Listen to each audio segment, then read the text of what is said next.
ବଜ୍ର ମହାକାଳୀ ବ୍ରତ ଓ ପୋଲରୀ ଓଷା କଥା। ଏକ ରାଜ୍ୟ ଅନ୍ତରେ ସାଧବ ଘର ଥିଲା, ତାହାର ଅନେକ ସମ୍ପତ୍ତି। ସାଧବାଣୀ ସାତ ପୁଅ ସାତ ବୋହୂ ଘେନି ଘର କରୁଥାଏ। କେତେ ଦିନ ଉତାରୁ ଆଶ୍ବିନ ମାସ ଅମାବାସ୍ୟା ହେଲା। ସାଧବାଣୀ ବୋହୂମାନଙ୍କୁ କହିଲା, ଆଜି ଆଦ୍ରା ଅମାବାସ୍ୟା, ବଜ୍ର ମହାକାଳୀଙ୍କ ପୂଜା। ଘର ଦ୍ୱାର ଲିପା ପୋଛା କରି ଝୋଟି ଦିଅ। ଏହା ଶୁଣି ବୋହୂମାନେ ଲିପା ପୋଛା କଲେ। ଝୋଟି ଦେଲେ, ଚାଉଳ ବିରି ବତୁରାଇଲେ, ଦୁବ ସାତ ଗୋଟି କଲେ, ହଳଦୀ ସାତ ଗୋଟି କଲେ, ଅରୁଆ ଚାଉଳ ସାତ ଗୋଟି କଲେ, ସୁବର୍ଣ୍ଣର ପୁସ୍ତା ଗଢ଼ାଇ ଆଣିଲେ। ସାନ ବୋହୂକୁ ଶାଶୁ କହିଲା, ଚାଉଳ ଛାଣି କରି ରଖ, ଚୁନା କୁଟା ହେବ। ଏହା ଶୁଣି ସାନ ବୋହୂ ଚାଉଳ ଆଣିବାକୁ ଗଲା। ଛାଣୁ ଛାଣୁ ଦୁଇ ଗୋଟି ଚାଉଳ ତୁଣ୍ଡରେ ପକାଇ ଦେଲା। କାହାରିକୁ ଜଣା ନାହିଁ। ସେ ସମୟରେ ବଜ୍ର ମହାକାଳୀ ଦେବୀ ବାହାର ହୋଇ ତାହାର ହାତ ଧରି ପକାଇଲେ, କିଲୋ ଚଣ୍ଡାଳୁଣୀ, ମୋ ଅମୁଣିଆ ଅଇଁଠା କଲୁ ତୋ ଶାଶୁକୁ କହିବି। ସାଧବ ଘର ବୋହୂ କହିଲା, ଭାଗ ମୁଁ ନ ଜାଣି ଦୋଷ କଲି, ମୋର ଅପରାଧ କ୍ଷମା କର। ମୋତେ ଯାହା ଆଜ୍ଞା କରିବ ତା ମୁଁ ଆପଣଙ୍କୁ ଦେବି।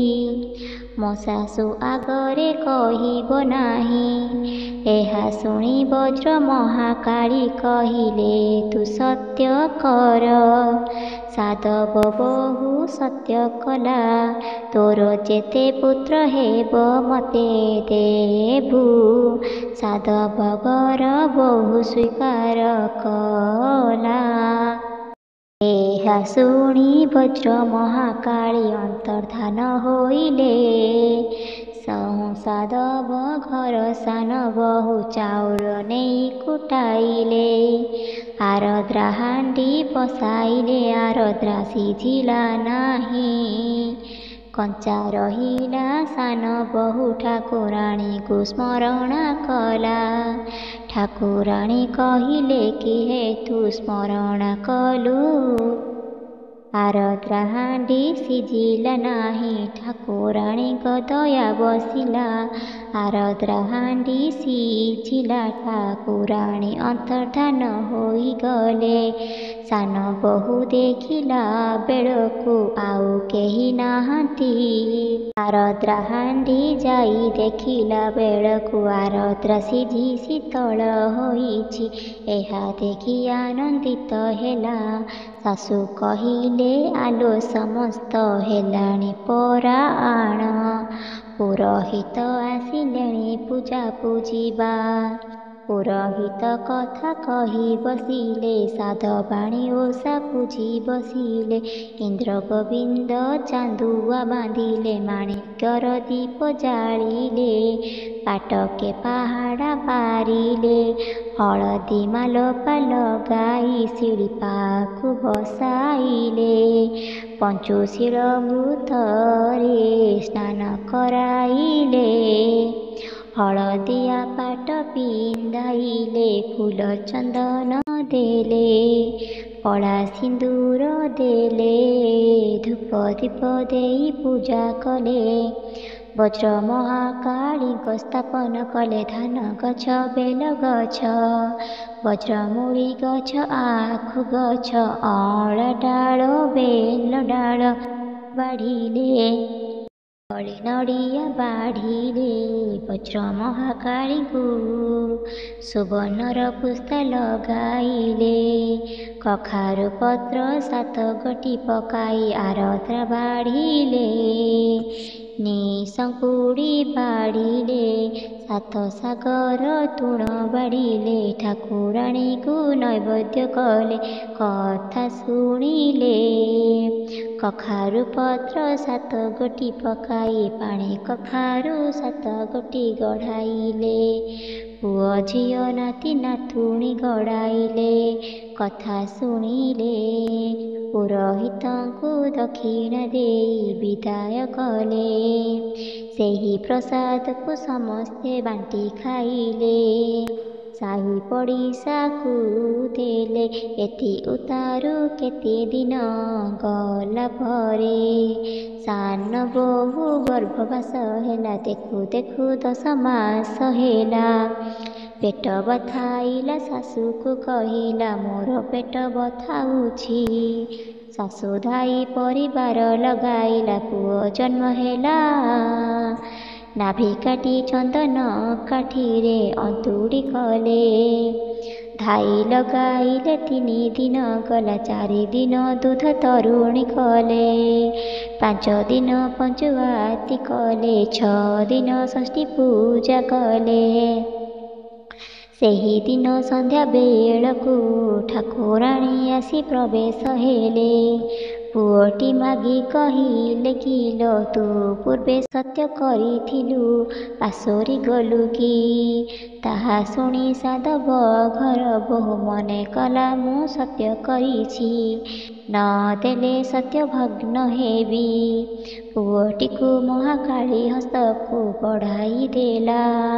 ଠାକୁରାଣୀ ହସ୍ତ ପ୍ରସାରି ପୁଅକୁ ଘେନିଗଲେ।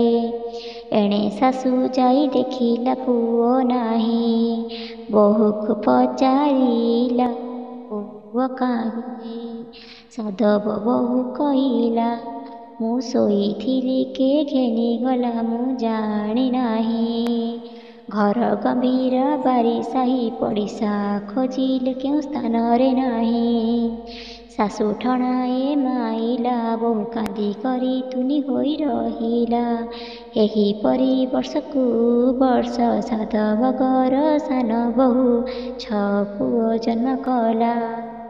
ଠାକୁରାଣୀକି ବଢ଼ାଇ ଦେଇ ତୁନି ହୋଇ ରହୁଥାଏ। ଏଥି ଉତ୍ତାରୁ 7ମ ଗର୍ଭ ହେଲା। 10 ମାସ 10 ଦିନ ସମ୍ପୂର୍ଣ୍ଣ ହେଲା।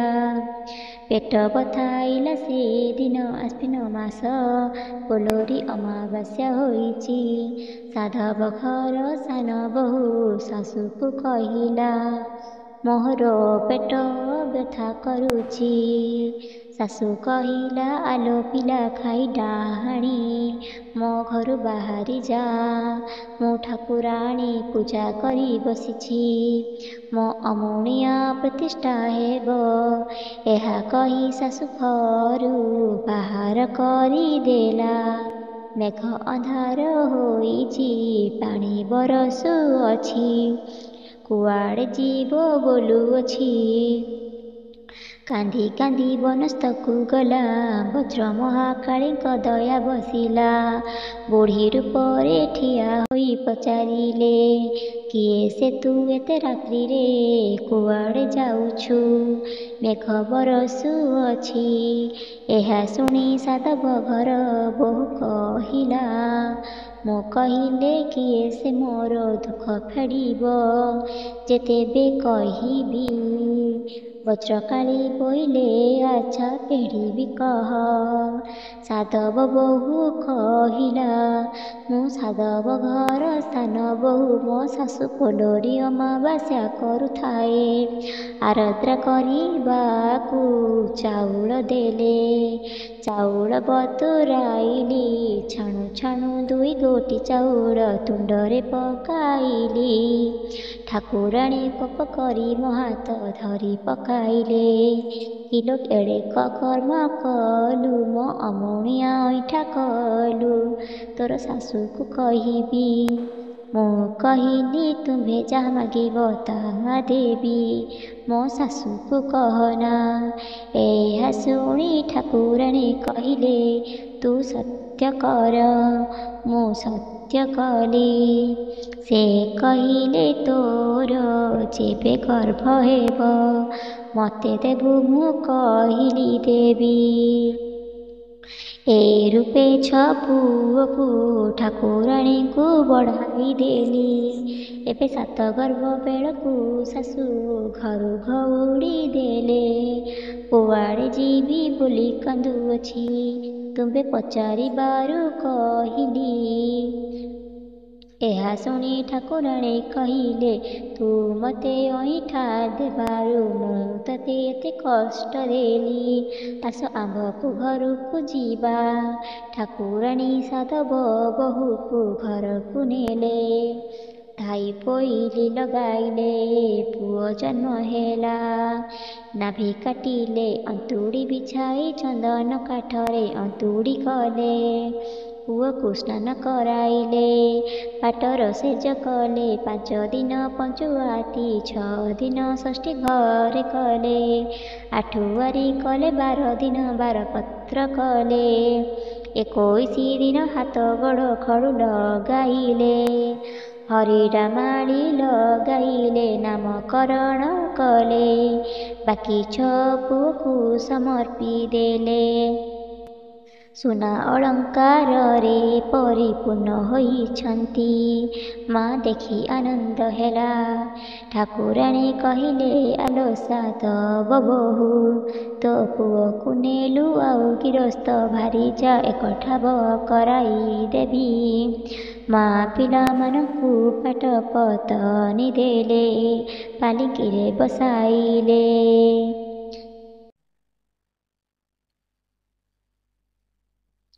ସାଧବ ଘରକୁ ଯାଉଛନ୍ତି, ବାଟ ହାଟରେ ଲୋକେ ପଚାରିଲେ, କିଏ ସେ ଆସୁଛି? ସାଧବ ଘର ସାନ ବୋହୂ ଆସୁଛି। ଗ୍ରାମ ଲୋକ ଧାଇଁ ଯାଇ ସାଧବାଣୀକି କହିଲେ, ତୁମ୍ଭର ସାନ ବୋହୂ ସାତ ପୁଅ ଧରି ଆସୁଅଛି। ଶାଶୁ ଆସି ଦାଣ୍ଡ ଦୁଆରେ ଦେଖିଲା, ନାତିମାନେ ଆସୁଛନ୍ତି। ପିଲାମାନଙ୍କୁ କୁଣ୍ଢେଇ କାଖେ ଧରି ଘେନିଗଲା। ବୋହୂକୁ ଘରକୁ ନେଲା। ସାଧବାଣୀ ବୋହୂକୁ ପଚାରିଲା, ଏ ପିଲାମାନଙ୍କୁ କେଉଁଠୁ ପାଇଲୁ? ତହୁଁ ସାଧବ ବୋହୂ କହିଲା, ତୁମ୍ଭେ ଯେଉଁ ପୋଲରୀ ଓଷା କରୁଥିଲ, ମୁଁ ନ ଜାଣି ଚାଉଳ 2 ଗୋଟି ତୁଣ୍ଡରେ ପକାଇ ଦେଲି। ବଜ୍ର ମହାକାଳୀ ମୋ ହାତ ଧରି ପକାଇଲେ। ବୋଇଲେ ତୋ ଶାଶୁକୁ କହିବି, ଅମୁଣିଆ ଅଇଁଠା କଲୁ। ମୁଁ କହିଲି, ତୁମ୍ଭେ ଯାହା ମାଗିବ ତାହା ଦେବି। ମୋ ଶାଶୁକୁ କୁହନି। ବଜ୍ର ମହାକାଳୀ ବୋଇଲେ, ତୁ ସତ୍ୟ କର। ମୁଁ ସତ୍ୟ କଲି। ଠାକୁରାଣୀ କହିଲେ, ତୋର ଯେତେ ଗର୍ବ ହେବ ମତେ ଦେବୁ। ମୁଁ କହିଲି ଦେବି। ଏଥି ଉତାରୁ ଗର୍ଭ ହେଲା, ପୁତ୍ର ଜନ୍ମ ହେଲା। ହସ୍ତ ପ୍ରସାରି ଆସି ଘେନିଗଲେ। ଏ ରୂପରେ 6 ପୁଅଙ୍କୁ ଘେନିଗଲେ। 7 ଗର୍ଭ ବେଳକୁ ତୁମ୍ଭେ ଘରୁ ବାହାର କରିଦେଲ। ମୁଁ କାନ୍ଦି କାନ୍ଦି ଯାଉଥିଲି, ବଜ୍ର ମହାକାଳୀଙ୍କ ହୃଦୟରେ ଦୟା ବସିଲା। ତାଙ୍କ ଗୃହକୁ ଘେନିଗଲେ। ଦିବ୍ୟ ରୂପରେ ରଖିଲେ, ପୁତ୍ର ଜନ୍ମ ହେଲା। ଧାଇ ପରିବାର ଲଗାଇଲେ, 21 ରାତ୍ର ହେଲା। ଉତାରୁ ମତେ କହିଲେ, ତୁମ୍ଭେ ଘରକୁ ତୁମ୍ଭେ ଯାଅ। ଗୃହସ୍ଥ ଭାରି ଯା, ଏକଠବେ ରହ। ଏହା କହି ପୁତ୍ରମାନଙ୍କୁ ସମର୍ପି ଦେଲେ। ସୁନା ଅଳଙ୍କାର ପାଟ ପତନି ଦେଲେ। ମତେ କହିଲେ, ତୋର ସତ୍ୟ ଜାଣିବା ପାଇଁ ଏପରି କଲି। ମତେ କହିଲେ, ତୁ ପୋଲରୀ ଅମାବାସ୍ୟା ବଜ୍ର ମହାକାଳୀ ଓଷା କରୁଥିବୁ। ସେହି ଦିନ ଠାରୁ ସାଧବଙ୍କ ଘରଠାରେ ଓଷା ବିଖ୍ୟାତ ହେଲା। ସାଧବ ଘର ନାତି ନାତୁଣୀ ବହୁତ ହୋଇଲେ। ଇନ୍ଦ୍ର ସମ୍ପତ୍ତି ଭୋଗ କଲେ। ସେହି ଦିନ ଠାରୁ ବଜ୍ର ମହାକାଳୀ ପୋଲରୀ ଓଷା ସଂସାରେ ବିଖ୍ୟାତ ହେଲା। ଏହି ଓଷା କଲେ ଅପୁତ୍ରିକ ପୁତ୍ର ପ୍ରାପ୍ତ ହେବ। ନିର୍ଧନୀ ଧନ ପ୍ରାପ୍ତ ହେବ। ସେ ଯାହା ମାନସିକ ବିଧି ମୋତେ ଓଷା କଲେ ତାହାକୁ ବଜ୍ର ମହାକାଳୀ ଦୟାକରି ସକଳ ପ୍ରାପ୍ତ କରନ୍ତି। ଇତି ଶ୍ରୀ ବଜ୍ର ମହାକାଳୀ ପୋଲରୀ ଓଷା ବ୍ରତ କଥା ସଦା ଜୟ ସମ୍ପୂର୍ଣ୍ଣ।